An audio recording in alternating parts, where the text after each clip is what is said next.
Yeah, thanks, appreciate it. Glad they put me here. Well, they got the wrong guy. Why, you want to know why they got the wrong guy before lunch? People think I'm long-winded. And that's not cool, and I try hard, I really do, but I think to qualify to be a professor, quote, unquote, whatever that is, requires you to think that you can talk forever and nobody cares. Well, everybody cares, but they really don't. So today I want to talk about economics. What do you guys think about fertilizer prices? You like them? All those in favor of the higher fertilizer prices, raise your hand. Beautiful response. I got the response. I mean, if I asked the other question, you would still not raise your hands. I don't know what it is with producers. They don't like getting engaged in a discussion in a public forum, at least in Nebraska. Maybe it's because you guys are just too honest. I don't know.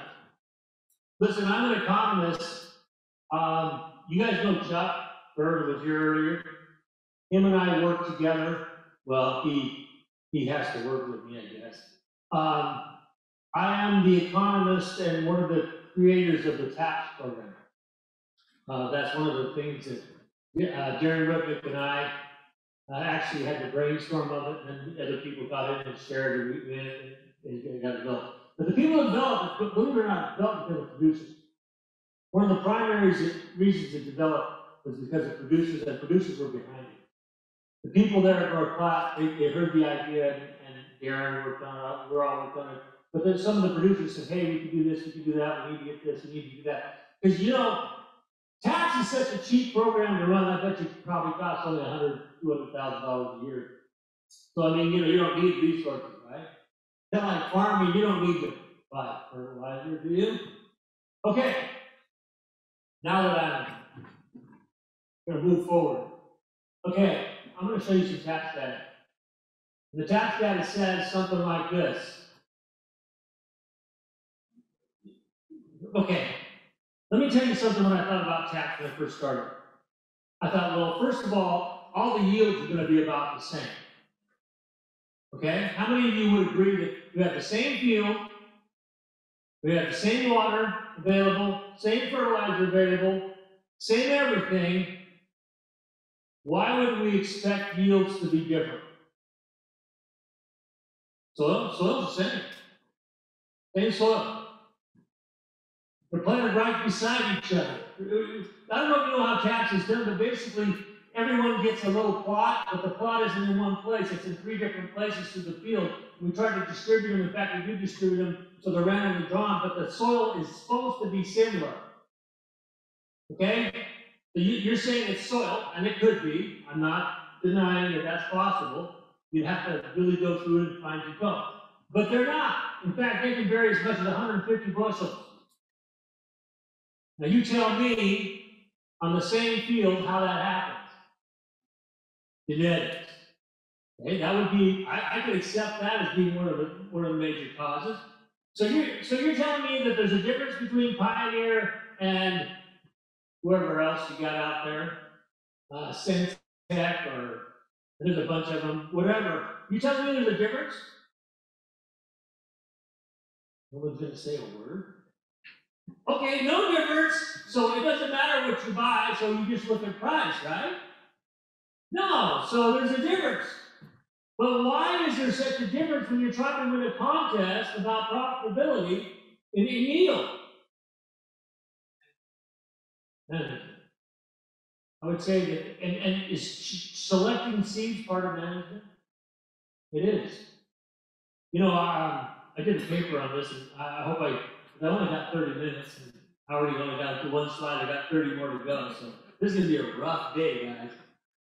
Either that or you're just going to stand up and go eat lunch. Forget this guy. He doesn't need to talk anymore. Which I don't blame you. I would do the same.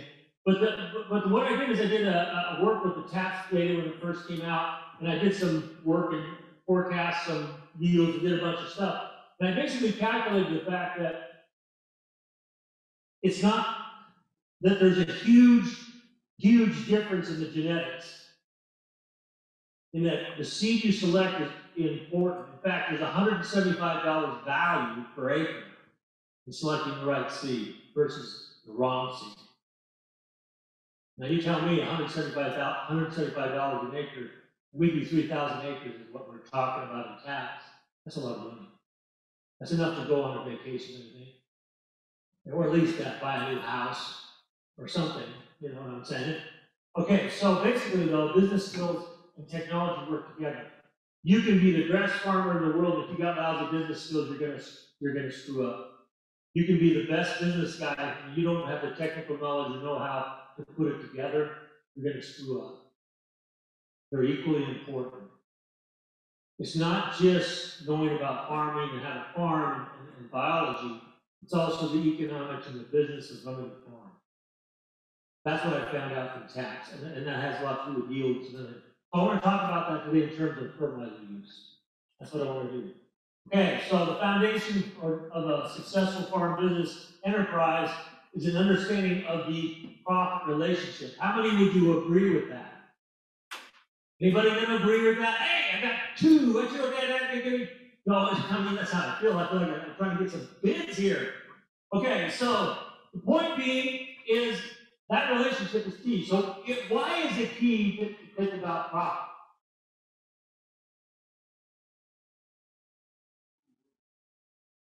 Yeah, I mean you can have some great goals. You want to turn this over to the family. You want to keep it in line. You want to do conservation. You want to be known as a great farmer. Whatever it is you want. Everybody wants something different, or all those things. You don't make any money. You're gonna have true, false. True story. Isn't it? So it's kind of like they say in football. You know, profit isn't everything, but it sure beats whatever's in second place. You understand what I'm saying? It isn't everything. And there are important other goals. But if you don't make it, it's not going to do much good. But that relationship is simple, and I'm going to talk about it today. In fact, it's so simple that you're going to think, why didn't we talk about something we already know? Listen, okay, everybody can read this. I could barely read from here. I got to have more glasses, but won't go there. Total revenue minus total cost equals profit. That's all you need to know. If you want to be a great farmer, this is all you need to know. Well, it's a little more complicated, but I'm going to show you why in a second. Basically, I want to talk about tax for a minute. So you're talking about cost. Let's go back to this. Cost is half the function. It's that relationship between cost and revenue that's important, right? How many of you think you should be a low cost farmer? I'm expecting an answer, guys. I'm not gonna. You think I used to teach high school. I used to be mean. I would just point to people and start asking questions. You don't want me to revert to that, do you? Yes, sir. No cost per bushel. Okay. Yeah, it makes sense, doesn't it? So low cost per acre isn't really a goal, is it? Should it be your goal? In fact, to think about things in terms of acres is convenient. Because you know what you put on an acre, you know what water you use, you know things in acre terms, but until you get that yield, you don't know what your cost is per unit. So you're kind of sticking your neck out a little bit when you're putting inputs on, aren't you? It's a little risky, unless you know that relationship for sure. Does it vary from year to year, by the way? Yield? Who's got yield that's the same every year? I want to see that guy. Okay. We've had yields as low as 230 or 40 pound average, or bushels average on the tax program to as high as 300 and something. I mean, you know what I'm saying? Or 280 was the average, or whatever it was. I mean, it's like, it doesn't, and the same, it's just different. And if you expect it to be the same, that's what okay, so the fertilizer calculator you guys were talking about, what do you guys think of that? Honesty here. What do you guys think of it? You don't think anything of it. You're not going to tell me. You don't know me. You don't trust me. I'm not going to squeal to the administration. No, that's not what I care. But it's hard to trust the calculator that's supposed to cover the whole state, isn't it? when it's generalized in a way that, and that's the problem. How many of you know what an average is? Yeah, it's just everything put together and whatever come out in the middle. So let me ask you a question. If these three guys went out hunting, and they were hunting elephants. The first guy got up, and he shot in front of the elephant. The second guy got up, and he shot behind the elephant. And the third guy just jumped up and said, "We got him." Because on average, they did. Okay, so averages don't necessarily tell the truth, they just tell you the average. And so that's why you gotta be careful, you gotta get down to your own farm. And that's what this we're talking about. Okay, so what I want to talk about here is 42% or 54% of the people in tax last year, this is last year's data, 2021. This is how much they spent with SWF, which stands for seed, water, and fertilizer. So of the cash cost, in other words, everything they spent in cash, about 50% was spent on water, fertilizer, and seed. So these are big items. They're big items. Okay?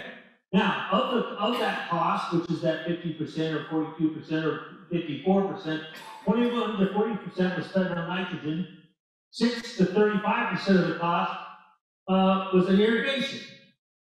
Okay, the top two farms, they basically had, now I'm going to ask you a question. This is kind of an interesting question.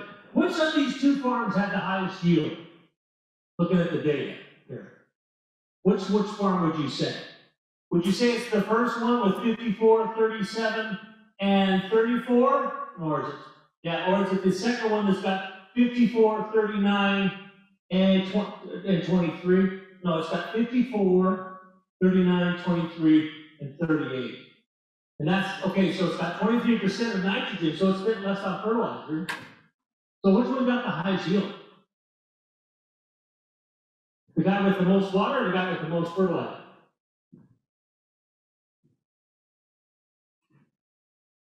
Turns out the guy that had the most water ended up with the highest yield, not the most fertilizer. In fact, I've seen a pattern in taps. What happens is if you put on a lot of fertilizer and you don't get the right amount of water, it doesn't do you any good. Same is true if you get not enough fertilizer and not enough water. So it's a balance. What it tells you is a balance, and that's what I want to talk about today, and that's why I'm here, to talk about that. Okay, so why do we need to study a production function? Do you know what a productive function is? Does anybody care what a productive function is? What's for lunch, by the way? Anybody know what's for lunch? What's for lunch?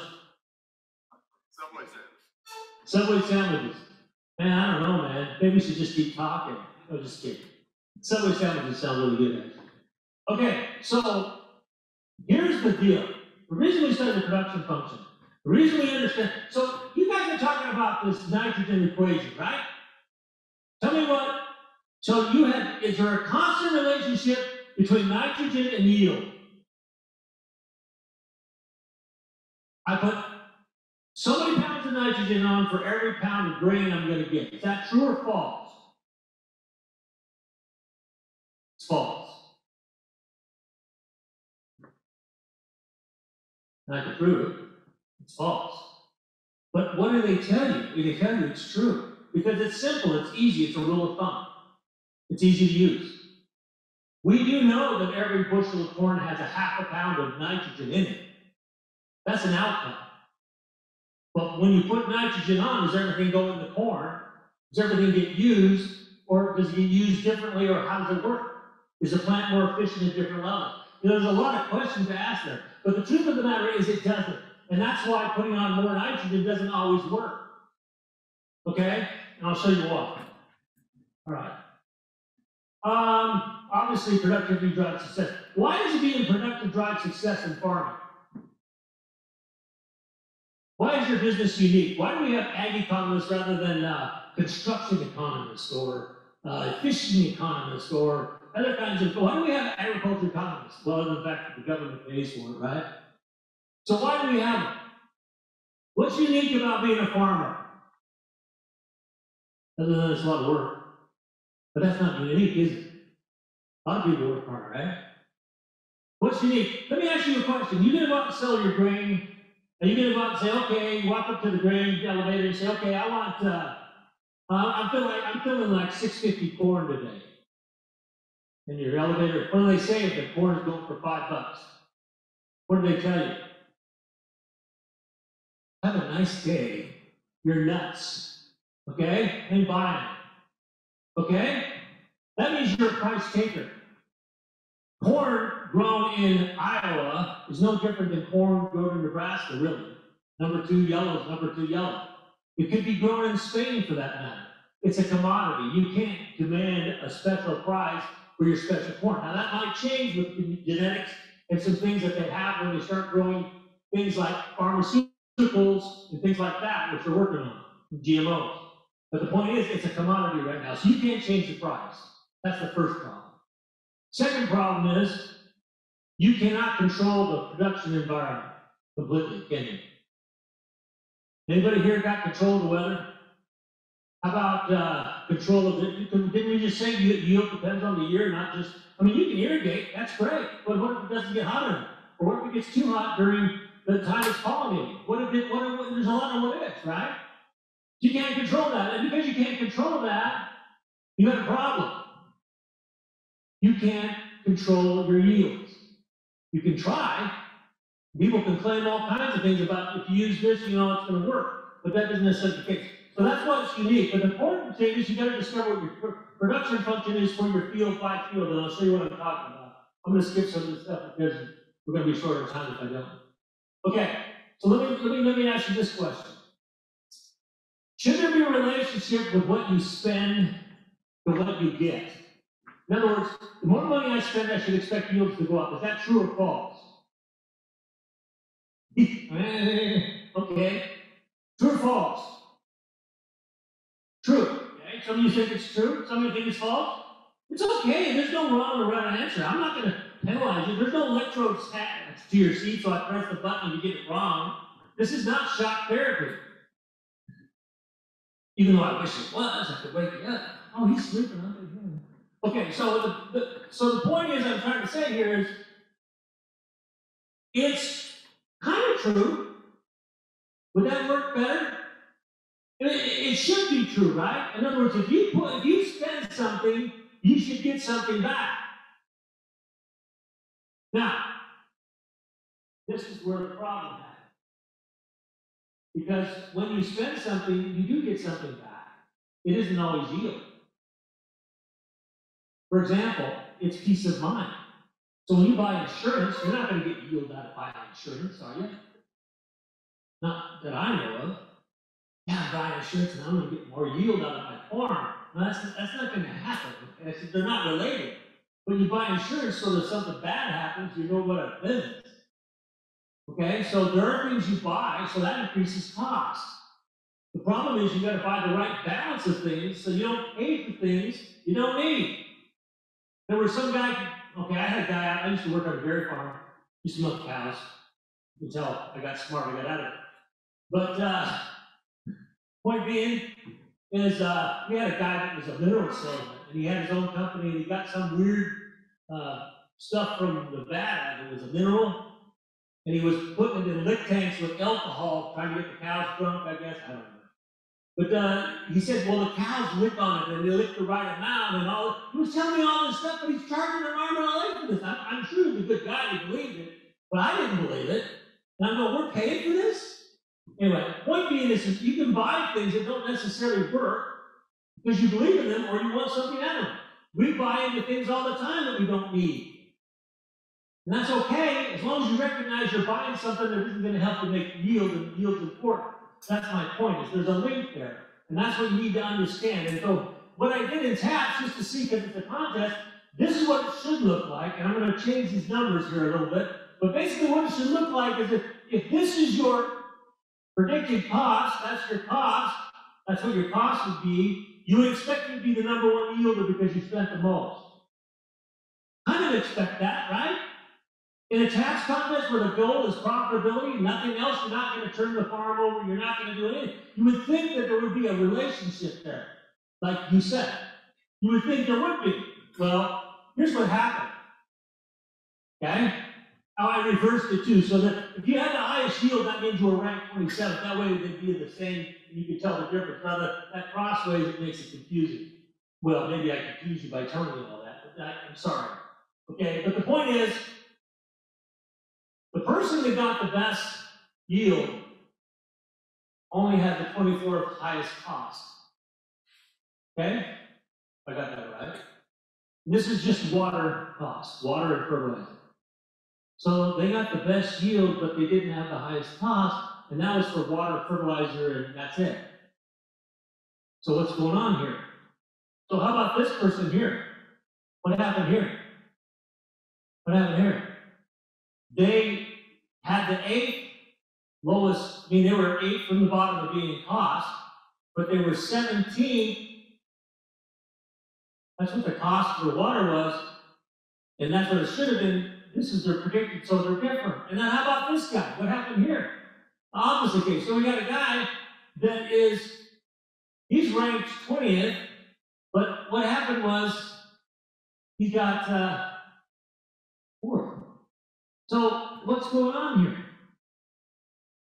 What it tells you is that people are using different inputs, and they're using them more effectively than other people. That's really the bottom line, is what I want to show you. Is that even in the same field, the same year, the same rainfall, the same dang everything, except for they chose their variety, and that could have had an effect on this. And that's why I'm beginning to tell you that variety has a huge effect on it. And then they also chose their level of fertilizer, their level of water, and their level. See, down here at the bottom, we got people that didn't use much, and up at the top, we got people that used a lot. That's the difference. But even the people that use a lot didn't necessarily rank at the top. Okay? That's what it says. All right, so this is actually own total cost. And here you see a huge jump. So total cost is spending on things other than water, fertilizer, and seed. So some people bought some other things, like when they sold their grain, they sold it and it was 400 miles to transport it. Or they, you know what I'm saying, various cost factors. All right, so it's made a difference. Okay. So while this is generally a tendency, it's not necessarily true. We talked about that. And so it's not always going to work. Let's talk about this. This is what I was telling you about. When you said that relationship was linear, and that's what I'm when you say that it's a 1-to-1, or a ratio is constant over the length of the whole production, this is actually a map, a forecast map using statistical analysis on the tax data to predict what that line actually looks like. With a quadratic function with the closest match. Okay, so here's the point. As you put on inputs, what happens? You get more and more, and then it starts getting less and less and less and less. And then here, you're getting less and less even more. And here is what we call the biological optimum. What do I mean by that? Any ideas? Anybody want to volunteer? Okay, well, then I'll tell you, because it seems like you guys want me to tell you everything and won't participate. And I'm going to get mad here in a minute. I only got like 7 minutes. Okay, so I can't get mad because there's not time for that. So here's the deal. At this point, right here, if I put on any more fertilizer, I actually saw a decline. Now remember, this is for a specific irrigation quantity. In other words, this curve, wrong way. This curve, still can't get it. Okay, let me do it this way. This curve here, what was I going to say? Okay, well, that wasn't important. Okay, so my talk is important. Let me get the wrong idea. Okay, so this point here, if I put more on it, it went down. Well, why would I put more fertilizer on? The question I have to ask you is, the biological optimum means that I can get no more yield given the water I got on and the fertilizer I got. And to put more nitrogen does what? It hurts me. It only costs me money, but it hurts me. Well, that's kind of fascinating because that's exactly what happens in biology. This is mimicking what the biology says. So in other words, well, what about the fertilizer I put on down here?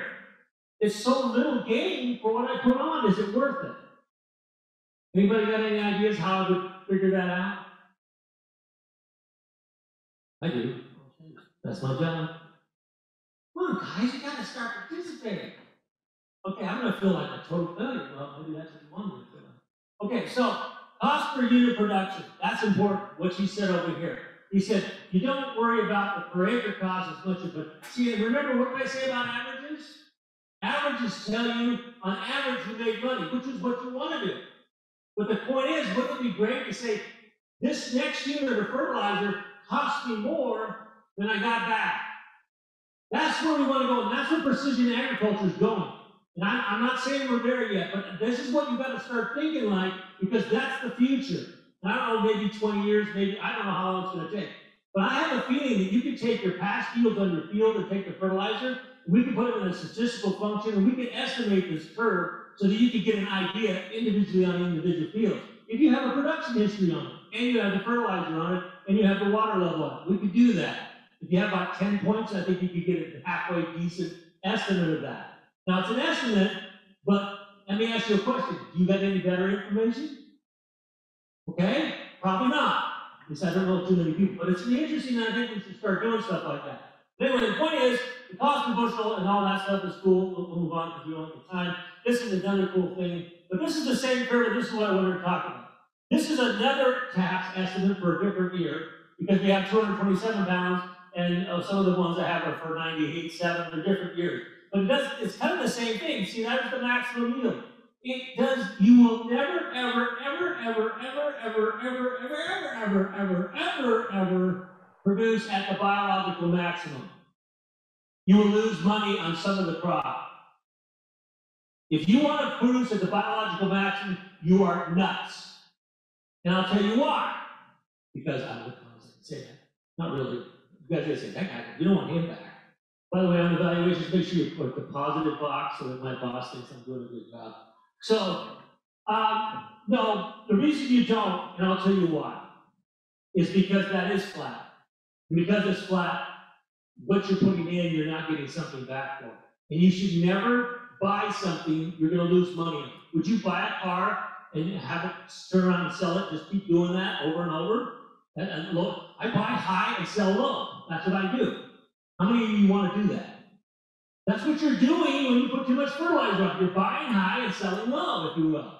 And I'll show you why. Let me give you an example. Here's an example of a different year. This is just an example. At 350 corn, the 197 was the biological optimum. It was a curve just like that. I used a function and I figured this out. But basically what happened is the $6.80 an increase in cost by adding the 17-pound nitrogen between the 180, which is the economic optimum, which I calculated, but I'm not going to bore you with the details because we got 3 minutes. Okay, but the point is, okay, there we go. All right, so the point is, you got 0.96 bushels from this extra 17 pounds of nitrogen. Good. Oh, great. Well, I'll just say it anyway then. Okay, so 17 pounds of nitrogen, you only got 0.96 bushels. Well, 0.96 bushels cost you $6.80. And you're only selling the corn for $3.50. Does it make any sense? No. And that's what you do when you over-apply nitrogen. And that's what you got to try and figure out what that optimal biological optimum is. And that's what the calculator is supposed to help you do. I don't know. I haven't looked at the math of the calculator, but I assume they're smart guys. Okay, let's just leave it at that. All right. So the other one, what happens when corn prices go up? It goes up to $5. You go with 5 more pounds of fertilizer because those 5 pounds return more than you paid for it. In other words, you paid them, and that's at 40 cents. So let me ask you a question. What happens when fertilizer prices go up? What should you do based on this? Yeah. Back off on the fertilizer. Not maybe a lot, but some. You're going to take. What happens when corn prices go up? You're going to go up with the fertilizer. So what did we have? We had a time when the fertilizer went up and the corn went down. The question is, which one won? It depends on that curve. And that's why you have to estimate that curve so you get an idea what that is. Right. I got 1 minute. I think it's telling me we're done. All right. Better decisions obviously give you better results. You didn't need me to tell you that. But what I'm trying to tell you is the fertilizer decision is not an easy one. It's an important one. It's a costly one. especially as fertilizer prices go up. The problem with fertilizer is it's going to become more of a serious issue. What did Minnesota do 2 years ago? They made a law that you couldn't put certain fertilizers on during the fall in certain places. It's going to become tighter and tighter. If we don't start governing ourselves, making sure that the water table contamination isn't going to be a problem, do some things, I guarantee you there's going to be legislation and stuff that should come down. Because where are most of the people in Nebraska live? Yeah. And Lincoln's a large farming zone, isn't it? They really care much about that. They care a little bit because they're connected. But the truth of the matter is they have their own problems. They're interested in themselves and in the environment, all the things that they're interested in. And the voting power is there. So in the long run, with the unicameral, which is a great idea.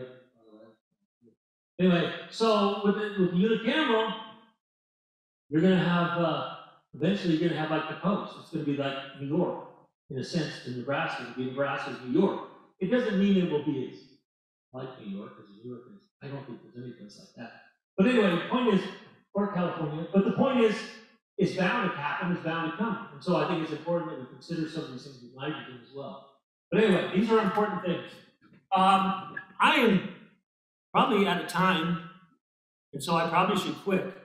I was going to go through a bunch of examples because this is very fascinating. Because what you have here are different ranks. What I'm really trying to say is, if you have a farming operation, being balanced is more important than having the best yields. Being balanced is more important than having the lowest cost. Being balanced means that you have a low cost for what you do. You are productive, and you do sell your corn for a good price. Because each one of those things contribute to profitability. The better you can do with all three of those, usually the profit winners are not the highest yielders. Usually the profit winners are not the ones that sell it for the most. We had one guy, he had the worst yields of all. He sold his crop for like $6 when it was going for 3 or 4, it wasn't near as high. He sold it for a lot of money. And he didn't win. If you want to win the profit game, you got to have balance. It doesn't mean you're the highest yielder necessarily, no, but it means you get productive for what you put in, and you are up there in the higher productivity range. It also means that you've got your costs down there on a per unit basis fairly low, and then you sell it for a halfway decent price. You don't have to be the highest price, but it's a decent price, good cost control, good yields, winner. That's the way it's been going in the tax contest, which is interesting. It's almost like teamwork in a way. All those things have to work together. If you ignore any one of those, you can do well, but not as well as you could have if you didn't. Anyway, that's all I have to say. Thank you very much for listening. I appreciate it, and I hope you got something out of it, and I do appreciate it. Any questions? Oh, dude, 2 minutes over. Yeah, no questions. See, I'm wonderful. No questions. Do that, guys. What do I want to ask him? All right. Thank you very much.